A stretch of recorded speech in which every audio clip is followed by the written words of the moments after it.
Horror story. एक काली परछाई। Mini और राहुल आज अपनी शादी की 5वीं सालगिरह बनाने एक रिजॉर्ट में आए हुए हैं। उनके साथ उनके कुछ करीबी दोस्त भी हैं। रिजॉर्ट राहुल के अंकल का है। उन्होंने इस रिजॉर्ट को करोड़ों रुपए खर्च करके खरीद था, फिर अचानक से यहाँ आना बंद कर दिया। राहुल के पूछने पर भी उन्होंने कुछ नहीं बताया, परंतु राहुल के फोर्स करने पर अंकल ने बताया कि वहाँ एक काली परछाई है जो उस रिजॉर्ट को अपने कब्जे में कर चुकी है। पहले मैं वहाँ अपना क्वालिटी टाइम स्पेंड करता था, लेकिन एक रात मैंने उसे देखा।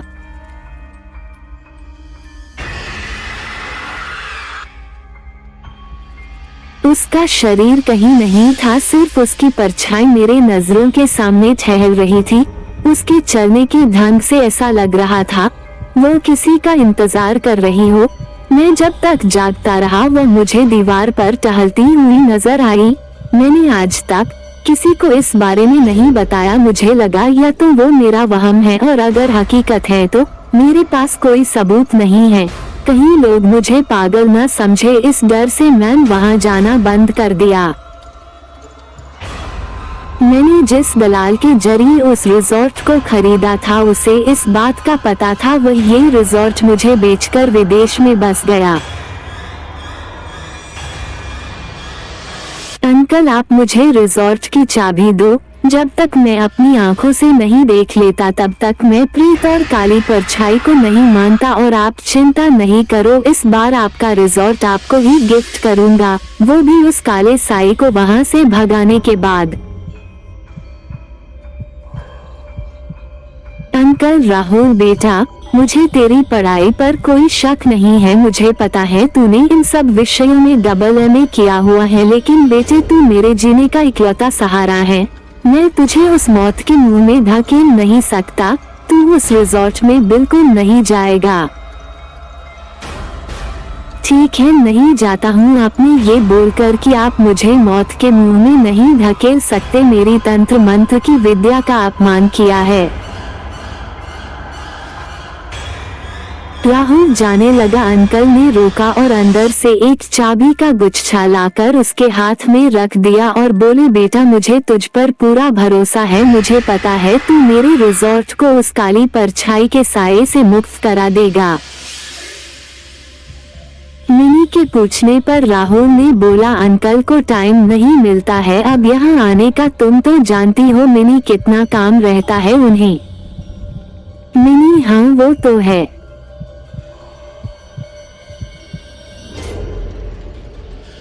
रात हो गई, सभी दोस्त अपने अपने घर चले गए। पिंटू ने बहुत ज्यादा पी ली थी, वो चलने की हालत में नहीं था, तो राहुल ने उसे रोक लिया। पिंटू को अपने पास वाले कमरे में लिटाने के बाद वह अपने कमरे में गया। मिनी बहुत रोमांटिक मूड में थी। राहुल भी खुद को रोक नहीं पाया। वो मिनी को कभी होठों पर चूमता तो कभी गर्दन में। मिनी शाम की तरह ढल ही रही थी, तभी अचानक से पिंटू की चिल्लाने की आवाज आई। कोई है वहाँ? दीवार पर। राहुल, जल्दी आ, यहाँ कोई है इस कमरे में। राहुल और मिली ये सुनकर सचेत हो गए। राहुल ने तुरंत अपना गाउन पहना और पिंटू के कमरे की तरफ भागा। कमरे का दरवाजा न जाने कैसे बंद हो गया था। दरवाजा लॉक नहीं था, फिर भी खुल नहीं रहा।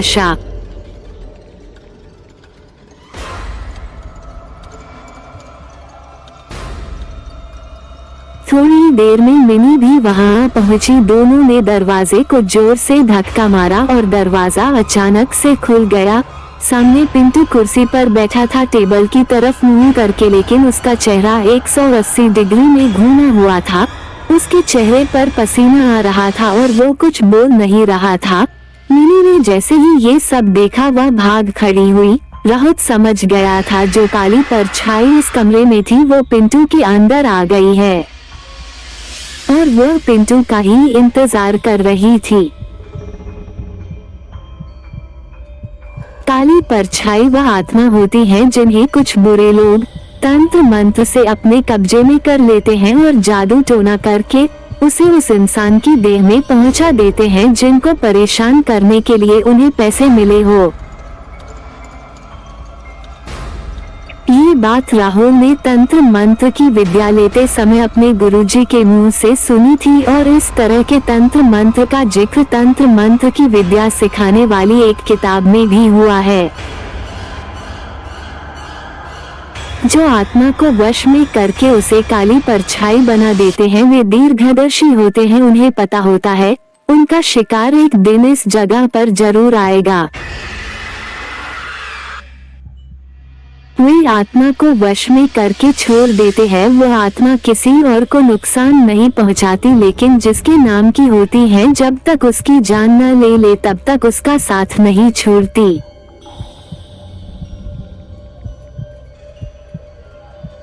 राहुल ने तुरंत उस कमरे का गेट बाहर से बंद कर दिया और मिनी के पास गया। मिनी डर के मारे एक कमरे में जाकर बैठ गई थी। राहुल ने उसको संभाला और उसे रिजॉर्ट के बारे में सारी बात आराम से समझाई और बोला उसे डरने की जरूरत नहीं है, मेरे बारे में तो तुम सब जानती हो। मैं तंत्र मंत्र की कला में माहिर है। मिनी ने राहुल की हाँ में हाँ भरी। मेरे दोस्त को बचाने में तुम मेरी मदद करोगी ना?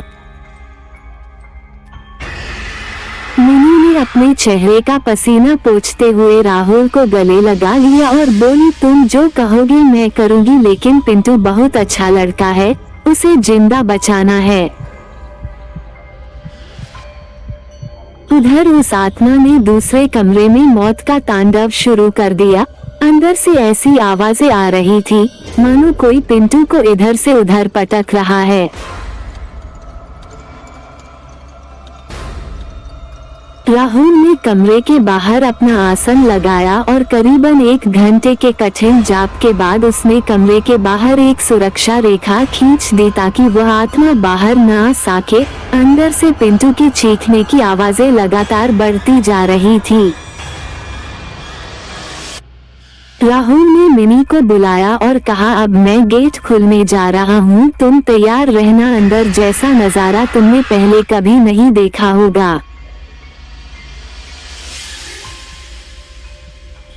मेरी एक बात ध्यान रखना, कुछ भी हो जाए तुमको डरना नहीं है। बिल्कुल भी हो सकता है मेरे तंत्र मंत्र की वजह से पिंटू तुम्हारा गला पकड़ ले या फिर मुझे उठा के पटक दे, लेकिन तुम्हें डरना नहीं है। वह सिर्फ एक काली परछाई है।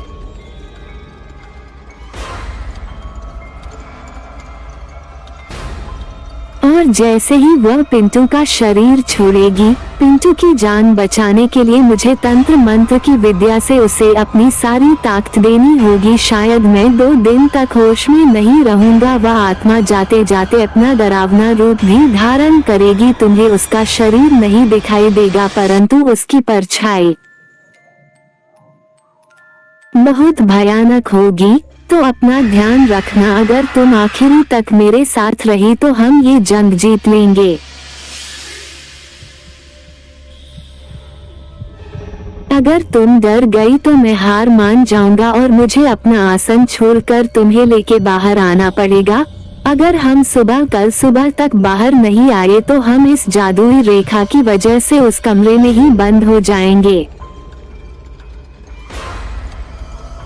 इतना बोलते ही अंदर से ऐसी आवाज आई जैसे पिंटू ने गेट पास आके बहुत जोर से गेट पीटा हो और उसे किसी ने पीछे खींच लिया हो।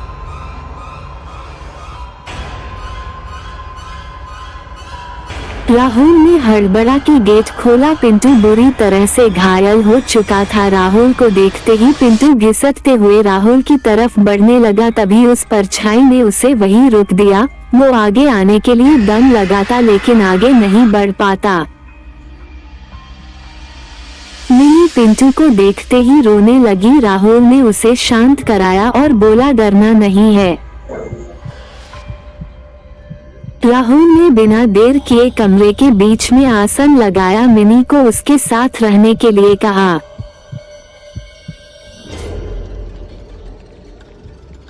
राहुल ने मंत्र पढ़ने शुरू किए और 2 पत्थर अपनी जेब से निकाले। उसने उन पत्थरों में एक मंत्र पढ़कर बोला, ये 2 साधारण पत्थर हैं, लेकिन तुम्हें इस बात का विश्वास करना होगा जब तक ये पत्थर तुम्हारे पास है वह काली परछाई तुम्हें छू भी नहीं सकती। ध्यान रखना ये मामूली पत्थर है, लेकिन तुम्हारा विश्वास इसे तुम्हारा रक्षा कवच बना देगा। उसने अपनी पूजा शुरू की, तभी वह काली परछाई भड़क गई और बोली, तुम दोनों मेरा शिकार नहीं हो, चले जाओ यहाँ से।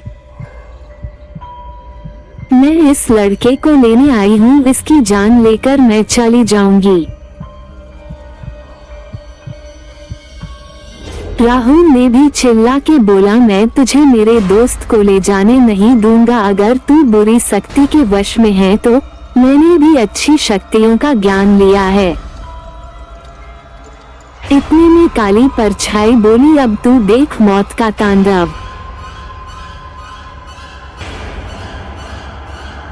उसने राहुल के सामने पिंटू को ऊपर उठा के पटक दिया। जैसे ही पिंटू नीचे गिरा, ऐसे आवाज आई जैसे पिंटू की सारी हड्डी टूट गई हो। पिंटू राहुल के पास ही गिरा। राहुल अपना मंत्र पढ़ रहा था।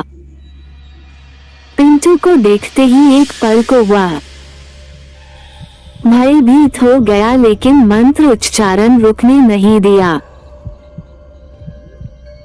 तभी मिनी ने ऊपर देखा तो झूमर की आखिरी रस्सी टूटने वाली थी। उसने पिंटू को खींचना चाहा, लेकिन खींच नहीं पा रही थी।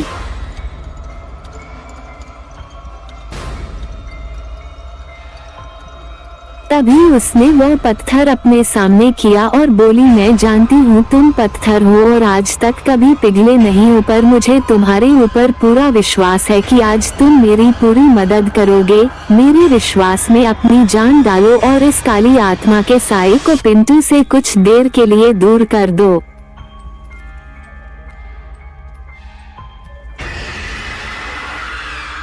मिनी के इतना बोलते ही बाहर जैसे आंधी आने लगी, बादल गरजने लगे, बिजली कड़कने लगी। तभी और एक सुरक्षा कवच खिड़की से अंदर आया और उन तीनों को घेर लिए। हवा साए साए करके इतना तेज चल रही थी, हवा के झोंकों से झूमर दूसरी तरफ जा गिरा। मिनी के चेहरे पर एक आत्मविश्वास की लहर दौड़ पड़ी, लेकिन उस काली परछाई का प्रकोप अब और बढ़ गया। उसने अपनी शैतानी आत्मा को और बढ़ा लिया और हवा के तेज झोंके की तरह एक बार फिर राहुल के शरीर में घुस गई और इस बार मिली को अपना शिकार बनाने के लिए उसने हवा बनके उसके हाथ से पत्थर जमीन पर गिरा दिया और उसका गला पकड़ लिया। राहुल आंख बंद करके मंत्र पढ़ने में व्यस्त था। मिनी राहुल को आवाज लगाने की कोशिश करने लगी, राहुल राहुल राहुल। राहुल अचानक से उसके मुंह से आवाज निकली, बचाओ। राहुल का मंत्र उच्चारण पूरा हो गया। उसने आंख खोली, मिनी को देखा तो वह दीवार पर लटकी थी। पत्थर नीचे पड़ा था और राहुल के अंदर की वह पूरी परछाई जोर जोर से हंस रही थी। हा हा हा हा हा।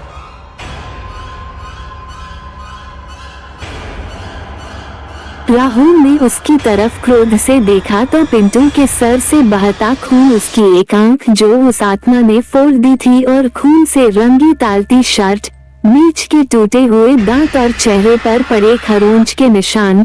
कोई आम इंसान देखे तो खड़ा खड़ा मर जाए। उसने मंत्र विद्या से पहले मिनी को नीचे उतारा और पानी डालकर होश में लाया और मिनी को वो पत्थर थमा दिया। इतने में पीछे से पिंटू ने राहुल पर वार कर दिया। पहले उसका सर दीवार से भिड़ा दिया और फिर खींच के ले गई खिड़की की तरफ जोर से फेंक दिया। मिनी होश में थी, हाथ में पत्थर लिए ये सब देख रही थी। उसके मुंह से एक आवाज ना निकली। इतने में उस आत्मा ने दीवार की छत के एक कोने में राहुल को लटका दिया।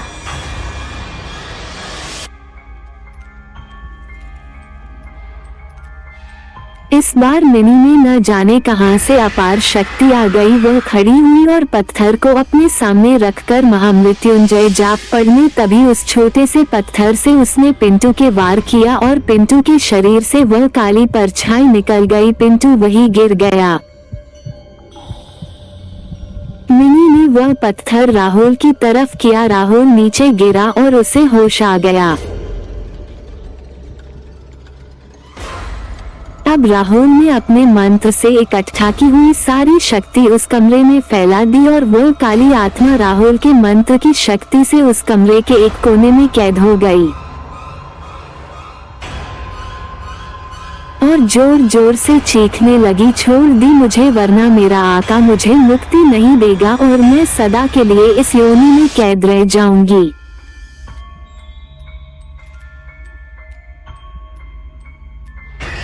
राहुल ने पूछा, कौन है तेरा आका? उस परछाई ने बताने से इनकार कर दिया। बोली, जब उसने मुझे कैद करके मुझे यहाँ भेजा था तो बोला था तू मेरे बारे में किसी को नहीं बताएगी। अगर तूने बताया तो सदैव के लिए काली परछाई बनकर भटकती रहेगी। मैं अपने आका के बारे में कुछ नहीं बता सकती, लेकिन ये बता सकती हूँ कि मुझे पिंटू के किसी बहुत करीबी रिश्तेदार ने भेजा है जो पिंटू की सफलता से ईर्ष्या करता है। इतना कहने ही वह और जोर से चीखने लगी, मुझे छोड़ दो, पिंटू की जान लेकर मैं चली जाऊंगी। राहुल बोला, पहले पिंटू के शरीर को छोड़ दे, मैं तुझे छोड़ दूंगा। उसने पिंटू को वहीं छोड़ दिया। पिंटू गश खा के वहीं गिर गया। फिर राहुल बोला, तुझे मुक्ति चाहिए ना? पहले तू मुझे अपना परिचय दे, फिर मैं खुद अपनी शक्ति से तुझे मुक्ति दूंगा।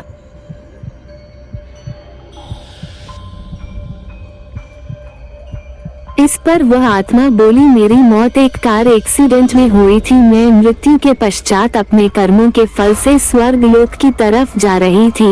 मेरे घर मेरा शोक बनाकर मेरा श्राद्ध कर ही रहे थे, तभी मेरे आका ने जादू टोने से मुझे अपनी कैद में कर लिया और फिर मुझे यहाँ भेज दिया। तब से मैं यहाँ पिंटू का इंतजार कर रही थी। राहुल ने बोला, मैं तेरी शक्ति और बढ़ा देता हूँ, तू जाके अपना बदला उस आका से ले, क्योंकि वह तुझे इसकी जान लेने के बाद भी रिहा नहीं करेगा। ये मेरी दीर्घ दृष्टि कह रही है। मैं तुझे इतनी शक्ति दे दूंगा कि तू अपने आका को मारने के तेरी आत्मा को स्वयं ही मुक्ति मिल जाएगी।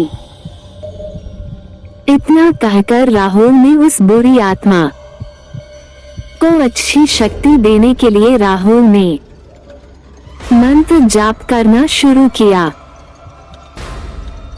उसने अपना सबसे डरावना रूप धारण किया, जिसे देखकर मिनी, जो कि खून से लथपथ थी, डर के मारे कांपने लगी।